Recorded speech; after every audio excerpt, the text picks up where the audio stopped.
Welcome to our special Educare. আজকে আমরা আলোচনা করব প্রিন্সিপাল অফ ডেভেলপমেন্টের কি কি প্রিন্সিপাল আছে সেই সমস্ত প্রিন্সিপালগুলো নিয়ে আজকে আমরা ডিসকাস করব। তো প্রথমেই 1 নম্বর প্রিন্সিপালে বলা আছে ডেভেলপমেন্ট ইজ কন্টিনিউয়াস প্রসেস। এটা জন্মের পূর্ব মুহূর্ত থেকে অর্থাৎ প্রি কনসেপচুয়াল স্টেজ থেকে কিন্তু একদম মৃত্যু পর্যন্ত চলতেই থাকে, এটি কখনো থামে না। অর্থাৎ একটি শিশুর জন্মাবার পূর্ব মুহূর্ত থেকে মৃত্যুর আগে পর্যন্ত কন্টিনিউয়াসলি চলতেই থাকবে, এটা কখনো থামবে না, এটা একটি কন্টিনিউয়াস প্রসেস। এরপর 2 নম্বরে বলা আছে ডেভেলপমেন্ট ইজ প্রেডিক্টেবল। এটি কিন্তু পূর্ব অভ্যাসযোগ্য, অর্থাৎ যেরকমটা একটি সাধু সন্ন্যাসী কোনো কিছুর জন্য ভবিষ্যৎবাণী করে, ঠিক সেই রকমই কিন্তু এই ডেভেলপমেন্টও ভবিষ্যৎবাণী করা সম্ভব। অর্থাৎ পূর্ব থেকেই বলা সম্ভব যে একটি শিশুর জন্মাবার পর সে হামাগুড়ি দেবে, তারপর হাঁটবে, তারপর দৌড়াবে। এরকমভাবে কিন্তু ডেভেলপমেন্টের সম্পর্কে আমরা পূর্ব থেকেই অনুমান করতে পারি যে একটি শিশু জন্মাবার পর সে কান্না করবে, তারপর সে ভাওয়েল সাউন্ডগুলো উচ্চারণ করতে শিখবে, তারপর কী হবে, সে এক বা দুই শব্দের বিভিন্ন বাক্যগুলো দুইটি বিভিন্ন শব্দ দিয়ে তৈরি বাক্যগুলো বলতে শিখবে, তারপর সে সেন্টেন্স বানাতে শিখবে। এভাবেই কিন্তু পূর্ব থেকে অনুমান করা সম্ভব ডেভেলপমেন্টের সম্পর্কে। Development processed from general two specific. এটি কিন্তু সাধারণ থেকে বিশেষের দিকে অগ্রসর হবে।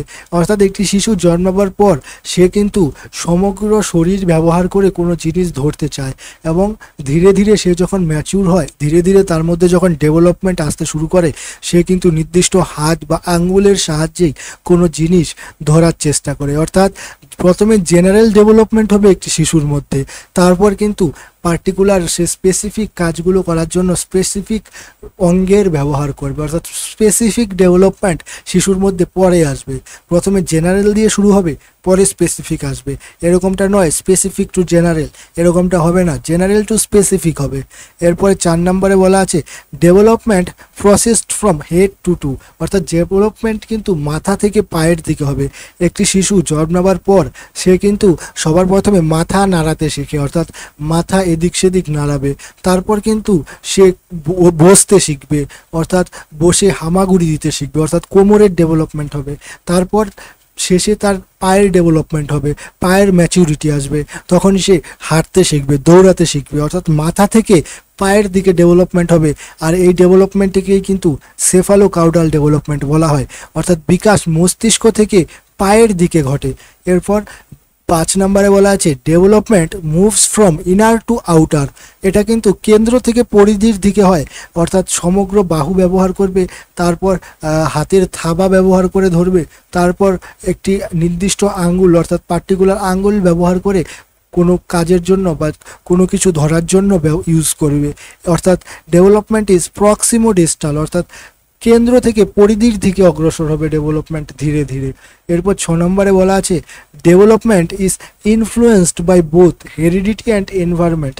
ডেভেলপমেন্ট কিন্তু বংশগতি এবং পরিবেশ দুটো দ্বারাই প্রভাবিত হয়। এরকমটা নয় যে ডেভেলপমেন্ট শুধুমাত্র হেরিডিটি অর্থাৎ বংশগতি সূত্র যে প্রাপ্ত, যে বিভিন্ন জিনগত সূত্রে প্রাপ্ত যে ক্যারেক্টারিস্টিক্সগুলো আছে তার দ্বারাই প্রভাবিত হবে।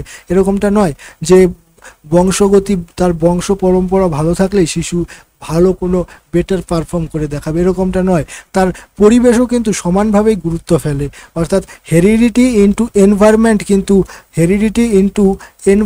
কিন্তু ডেভেলপমেন্টের জন্য গুরুত্বপূর্ণ। বংশগতির পাশাপাশি এনভায়রনমেন্টও সমপরিমাণে গুরুত্বপূর্ণ একটি শিশুর ভালো ডেভেলপমেন্টের জন্য। এরপর 7 নম্বরে বলা আছে different areas development at a different rate. অর্থাৎ বিকাশের বিভিন্ন ক্ষেত্রে কিন্তু এর বিভিন্ন গতি হতে পারে। এরকমটা নয় যে সব ক্ষেত্রে ডেভেলপমেন্ট একই গতিতে অর্থাৎ একই স্পিডে হবে, এটা বিভিন্ন ক্ষেত্রে কিন্তু বিভিন্ন গতি হতে পারে। অর্থাৎ কেউ 2 মাস আগে কথা বলতে শিখবে, কেউ 2 মাস পরে শিখবে, কেউ 2 মাস আগে হাঁটতে শিখবে, কেউ 2 মাস পরে হাঁটতে শিখবে। এটি কিন্তু বিভিন্ন ক্ষেত্রে ডিফারেন্ট হতে পারে, এর রেট কিন্তু ডিফারেন্ট হতে পারে। কিন্তু এটা সত্য যে একটি নির্দিষ্ট একটি পার্টিকুলার একটি স্ট্রাকচারকে ফলো করে চলে, একটি ইউনিভার্সাল স্ট্রাকচারকে ফলো করে, যা পৃথিবীর সমস্ত শিশুর ক্ষেত্রেই কিন্তু একই স্ট্রাকচার ফলো করবে। যে জন্মাবার পর সে একেবারে দৌড়াতে শিখবে না, জন্মাবার পর সে কান্না করবে, তারপর ধীরে ধীরে সে ম্যাচুরিটির মাধ্যমে হামাগুড়ি দিতে শিখবে, তারপর ধীরে ধীরে সে হাঁটতে শিখবে এবং তারপর দৌড়াতে শিখবে। এই একটি ইউনিভার্সাল স্ট্রাকচার কিন্তু সমস্ত শিশুর ক্ষেত্রে সেম, সবাই কিন্তু এই ইউনিভার্সাল স্ট্রাকচারকে ফলো করবে। এরপর 8 নম্বরে বলা আছে development is life long process, অর্থাৎ জন্মের সময় থেকে শুরু করে জন্মের পূর্ব মুহূর্ত, প্রি কনসেপচুয়াল স্টেজ থেকেই কিন্তু ডেভেলপমেন্টের শুরু হয়। প্রি কনসেপচুয়াল স্টেজ অর্থাৎ মাতৃগর্ভে থাকার সময় শিশুর কিন্তু বিশেষ করে যে ফিজিক্যাল ডেভেলপমেন্টগুলো আছে, অর্থাৎ হাইটে বৃদ্ধি পাওয়া, শরীরের ওজন বৃদ্ধি পাওয়া, এই ডেভেলপমেন্টগুলোর পার্সেন্টেজ সব থেকে বেশি হয়। এবং এর মেন্টাল কগনিটিভ ডেভেলপমেন্ট, এই ডেভেলপমেন্টগুলোর থেকেও কিন্তু এই যে ফিজিক্যাল ডেভেলপমেন্টগুলো আছে, শারীরিক ডেভেলপমেন্টগুলো আছে, এগুলো কিন্তু রেট বেশি পরিমাণে হয় এবং এটা মৃত্যুর পূর্ব মুহূর্ত পর্যন্ত ঘটে। অর্থাৎ আমরা যখন মারা যাব তার আগের মুহূর্তে কিন্তু এই ডেভেলপমেন্টের এরকমটা নয় যে ডেভেলপমেন্ট হলো 2 মাস থেমে রইলো তারপর আবার শুরু হলো, এরকমটা নয়। এটা তখনই থামবে যখন আমাদের মৃত্যু হবে। এরপর আর 9 নম্বরে বলা আছে ডেভেলপমেন্ট শোজ ইন্ডিভিজুয়াল ডিফারেন্স, এটি কিন্তু ইন্ডিভিজুয়াল ডিফারেন্সকে ফলো করে। ইন্ডিভিজুয়াল ডিফারেন্স অর্থাৎ প্রত্যেকটি শিশুই কিন্তু বিশেষ কিছু ক্যারেক্টারিস্টিক্স রাখে, প্রত্যেকটা শিশুর মধ্যে কিন্তু ইউনিক্স কিছু থাকে, কিছু বেটার কিছু থাকে, যা তাকে সবার থেকে আলাদা করে তোলে, সবার থেকে ইউনিক করে তোলে, স্পেসিফিক করে তোলে। এবং সেই ইন্ডিভিজুয়াল ডিফারেন্সকেই কিন্তু ডেভেলপমেন্ট বিশেষ করে প্রায়োরিটি দেয়, বিশেষ করে প্রাধান্য দেয়।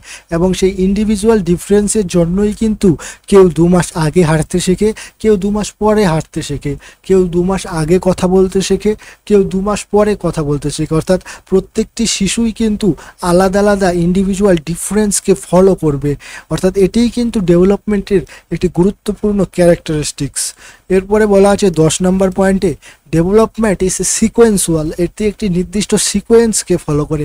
এরকমটা নয় যে ডেভেলপমেন্ট উল্টো পাল্টা স্ট্রাকচারে হচ্ছে, অর্থাৎ জন্মাবার পরের মুহূর্তেই সে দৌড়াতে শুরু করলো এবং যখন সে মারা যাবে তার 2 মাস আগে সে হামাগুড়ি দিতে শিখবে, এরকমটা নয়।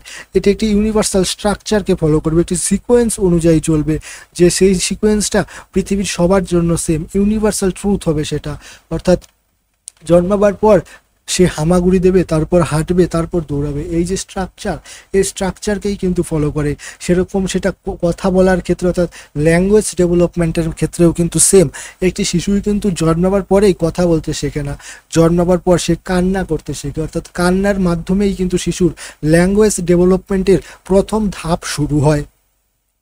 অর্থাৎ কান্নাই শিশুর ল্যাঙ্গুয়েজ ডেভেলপমেন্টের প্রথম স্টেপ। এরপর ধীরে ধীরে সে বিভিন্ন ভাওয়েল সাউন্ডগুলো যেরকম অ আ এরকম ভাওয়েল সাউন্ডগুলো উচ্চারণ করবে এবং তারপর ধীরে ধীরে দুটো বাক্যের গঠিত বিভিন্ন শব্দগুলো যেরকম মাম্মা, দাদা, এই শব্দগুলো ব্যবহার করতে শিখবে। এরপর ধীরে ধীরে যখন সে আরও বড় হবে, আরও ম্যাচুরিটি আসবে, তখন সে ধীরে ধীরে কিন্তু একটি পুরো সেন্টেন্স বলতে শিখবে। এভাবেই কিন্তু একটি নির্দিষ্ট স্ট্রাকচার ফলো করে, সেটা কিন্তু পৃথিবীর সমস্ত শিশুর জন্য সেম, সমস্ত শিশুর জন্যই কিন্তু এই সেম স্ট্রাকচার ফলো হবে। অর্থাৎ একটি নির্দিষ্ট সিকোয়েন্স অনুসারে চলবে, এটি উল্টো পাল্টো সিকোয়েন্সে চলবে না। এরপর বলা আছে ডিরেকশনস অফ ডেভেলপমেন্ট কিন্তু একটি নির্দিষ্ট ডিরেকশনকে ফলো করে। সেফালোকাউডাল ডিরেকশন যেরকম বললাম, মাথা থেকে পায়ের দিকে ডেভেলপমেন্ট হবে। অর্থাৎ একটি শিশু প্রথমে তার মাথার ডেভেলপমেন্ট হবে, সে তার মাথা নিয়ন্ত্রণ করতে শিখবে, ঘাড় নাড়াতে শিখবে, তারপর ধীরে ধীরে সে হাত পা নাড়াতে শিখবে। অর্থাৎ মাথা, তারপর হাত নাড়াতে শিখবে, তারপর পায়ের ডেভেলপমেন্ট হবে। শিশু কিন্তু জন্মাবার পরেই হাঁটতে শেখে না, শিশু জন্মাবার পর ঘাড় নাড়ে, মাথা নাড়াচাড়া করে। অর্থাৎ সবার শেষে যখন পায়ের ডেভেলপমেন্ট হবে, অর্থাৎ মাথা থেকে পায়ের দিকে যখন ডেভেলপমেন্ট হবে, এই ডেভেলপমেন্টটাকেই বলা হয় সেফালোকাউডাল ডেভেলপমেন্ট। এরপর প্রক্সিমোডিস্টাল ডেভেলপমেন্ট কি? প্রক্সিমোডিস্টাল সেই ডেভেলপমেন্টটা যেটা অর্থাৎ শিশুর কেন্দ্র থেকে পরিধির দিকে যাবে, শিশুর বিকাশ শরীরের কেন্দ্র থেকে মধ্যভাগ অর্থাৎ বাহু আঙ্গুলের দিকে অগ্রসর হয়। শিশু প্রথমে কিন্তু বাহু সমগ্র শরীরের ব্যবহার করে কোনো খেলনা ধরতে শেখে। তারপর ধীরে ধীরে যখন সে বড় হয় তখন কিন্তু হাতের মাধ্যমে অর্থাৎ নির্দিষ্ট হাতের মাধ্যমেই কিন্তু সে সেই খেলনাটি ধরে, এবং তারপর যখন সে আরও ম্যাচিউর হয় তখন সে কিন্তু আঙ্গুলের ব্যবহার করে লিখতে শিখে, ড্রয়িং করতে শিখে, সূক্ষ্ম সূক্ষ্ম কাজগুলোও করতে শিখে আঙ্গুলের ব্যবহারের মাধ্যমে।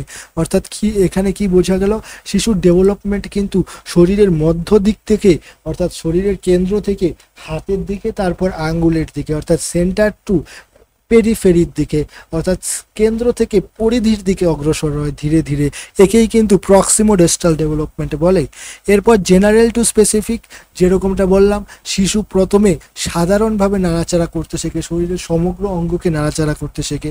একটি শিশু কিন্তু জন্মাবার পর যখন কোনো জিনিস ধরবে তখন কিন্তু সে উল্টো পাল্টোভাবে সমগ্র হাত, সমগ্র শরীর, মাথা সে উল্টা পাল্টাভাবে আচরণ করতে শুরু করে, এবং ধীরে ধীরে যখন সে ম্যাচিউর হয় তখন কিন্তু সে বিভিন্ন সূক্ষ্ম সূক্ষ্ম কাজগুলোও করতে শেখে। তার আঙ্গুল অর্থাৎ তার সূক্ষ্ম ডেভেলপমেন্ট অর্থাৎ আঙ্গুলের ডেভেলপমেন্টের হয়ে যায় ধীরে ধীরে যখন সে বড় হয়।